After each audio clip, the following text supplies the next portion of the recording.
Mga minamahal na mga kapatid na nagsubaybay sa aking programa, tayo po'y magpapatuloy sa ating pag-aaral. Ang paksang dadalhin ko naman sa inyo ngayon, ang ibang Hesus. Ito ang paksang dadalhin ko para maunawaan natin kung sino itong ibang Hesus na tinutukoy ni Pablo. Ang aking pagkaintindi noon, na isa lang naman talaga ang Hesus na ipinangaral ngayon sa lahat ng mga Kristiyano. Isa lang. Pero bakit sinabi ni Pablo na marami ang mangaral ng ibang Hesus at huwag natin tanggapin, ingatan natin, pagtitiisan natin? Bakit ganun? Sino ba itong Hesus na ito? Ang nakita ko, the same Jesus, pero iba lang ang pagpapakilala sa kanya na hindi naayon sa kakatotohanan kung sino siya. Kaya sinabi ni Pablo, ibang Hesus. Sinabi ni Pablo dito sa Galacia 1:8, ang sino man sa inyong mangaral na iba sa aming ipinangaral, kahit pa sila yung anghel na mula sa langit, kung nangangaral sila na iba sa aming ipinangaral, ay matatakwil. Ang ibig sabihin, kailangan ang ating pangaral ay nailapat natin na ayon sa pangaral ng mga apostol ng ating Panginoon Kristo. Kasi yung mga alagad ni Jesus, mga apostol, mas lalong malaking kinalaman yan tungkol kay Jesus kaysa atin ngayon na nagbabasa lang tayo sa Biblia. Kaya dapat sundin natin yan kung ano ang sinasabi nila. Tingnan natin. Ang sabi ni Pablo, ang aming ipinangaral sa inyo ay hindi ang aming sarili, kundi si Jesus na siya ang Kristo, siya ang ipinangaral namin. Diyan sa mga Gawa 17:3, nakalagay diyan na ang ipinangaral nila si Jesus na siya ang Kristo. Totoo naman na talagang ang pangaral nila kung sino si Kristo na ayon din sa sabi ni Kristo. Tingnan mo sa Juan 8:24 at hanggang sa 28.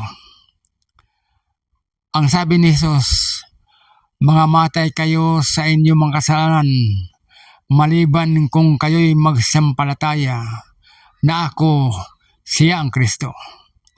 Kaya ang katotohanan na ipinangaral ng mga apostol kung sino si Jesus, siya rin ang pinapangaral ng mga apostol. Ngayon, bakit nasabi ni Pablo na ibang Hesus? Ibang Hesus. Na pag may ngaral daw sa atin na ibang Hesus, huwag natin tanggapin, pagtitiisan natin yan. Bakit pinagbabawalan tayo?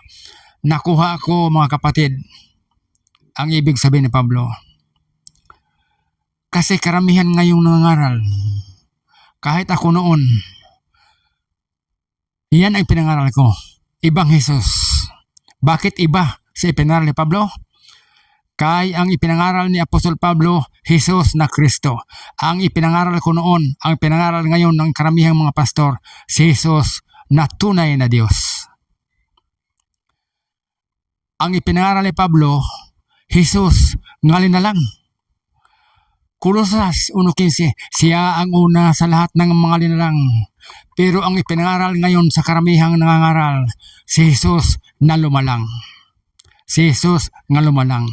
Co-makers of God. Wala yan sa Biblia.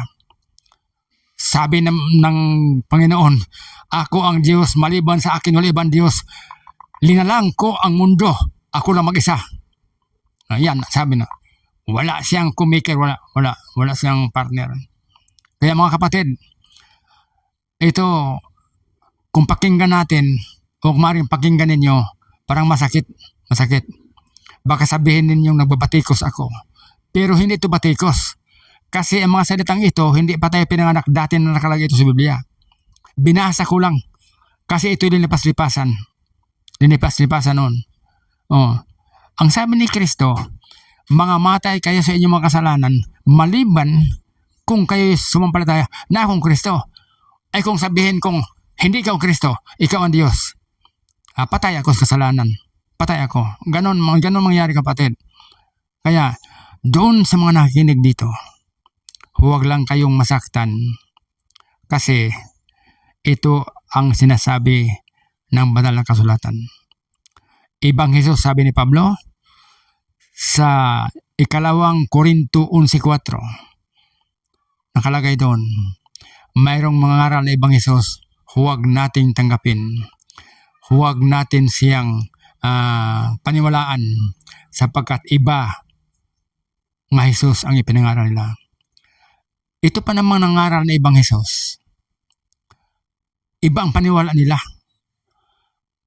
Di ba ang sabi ni Hesus, maliban kung kayo magsampalatayan ako'y Kristo, ako ang Kristo.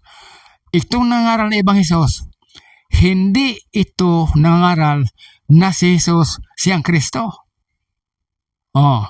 Mga antikristo ito, sabi sa Biblia. Tingnan mo ha, basahin ko. Dito sa 2 Juan 2:22.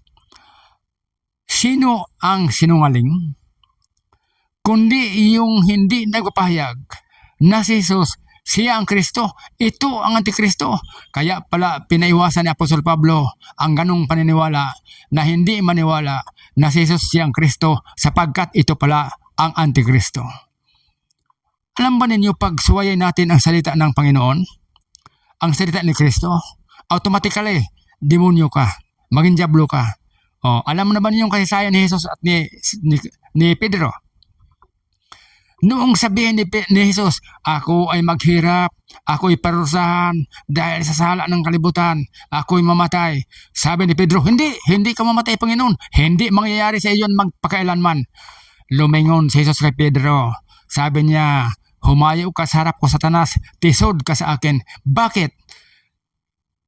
Hindi siya sumunod sa salita ng ating Panginoon Kristo. Kaya, kung gusto ninyong makapasok sa langit, sundin natin ang salita ng ating Panginoon Kristo. Kasi yan ang kalooban ng Ama na makinig tayo sa Kanya. Dito sa Mateo 17:5, ito ang sinasinta kong anak, siya ang inyong pakinggan. Siya ang aking kinalugdan. Itong tanong, tayo ba'y nakikinig kang Kristo? Sabi ng iba, opo, pinapakinggan namin. Okay. Ang sabi ni Kristo, ang aking Diyos, siya ang Diyos ninyo. Nakikinig ba kayo? Wala. Kaya mga kapatid, sorry na lang kung nasaktan ka sa akin. Simple lang yan, pero malalim natin unawain. Kaya sa sunod, abangan ninyo ako. Abangan ninyo ang programang ito. Hanapin na ninyo God Embassy Channel. Bakit embassy ang tinatawag ko? Because the embassy is the political representation of every nation. Siya ang mag-represent sa bansa por bansa. Kaya linagay yung Embassy Channel sapagkat gusto tayong mag-represent doon sa Diyos ng ating diplomatic spiritual relationship sa God's Kingdom. Kaya mga kapatid, makinig kayo sa sunod. Huwag kayong magsawa. Kasi kung magsawa kayong pakinig, hindi ninyo malaman, hindi kayo makasilip ng butas sa akin. Sumilip kayo ng butas para i-debunk ninyo ang mga sinasabi ko. Kaya baka nga akong mali. Baka may matibay pa ditong mga ebidensya dito sa banal na kasulatan na sumubra dito. Yan ang sundin natin para magkaisa tayo. Ako, gusto ko sanang magkaisa ang lahat ng Kristiyano. Kasi alam ba ninyo, si Jesucristo ay nangungon sa misyon. Naging problema tayo. Nanalangin si Jesus doon sa Diyos. Sabi niya, Ama, sana sila'y magkaisa na gaya naman natin. Pero pag hindi ninyo pakinggan ang aking mga sinasabi, tutulan ninyo, manatili ang problema ni Jesus dito. At ang Kristiyanong relihiyon, ang Kristiyanong kaharian, hindi tatayo. Sabi ni Kristo, in every kingdom divided against itself shall not stand. Sana mga maunawaan niyo mga kapatid. Balikin kong paksa, napatunayan natin na bawal ang mangaral ng ibang Hesus. Huwag natin tanggapin. Ang tanggapin natin, itong Hesus na siya ang Kristo na linalang ng Diyos na mababasa natin sa Magawa 2:36. Pakinggan ninyo ang mga salitang ito kay buong Israel na ito si Jesus, ginawa siyang Panginoon at Kristo ng Diyos na maging Panginoon natin. Kaya paniwalaan natin na si Jesus siya ang Kristo. Hindi siya ang naglalang sa libutan. Isa lang siya nilalang. Mga kapatid, maraming salamat. Magandang hapon po sa inyong lahat.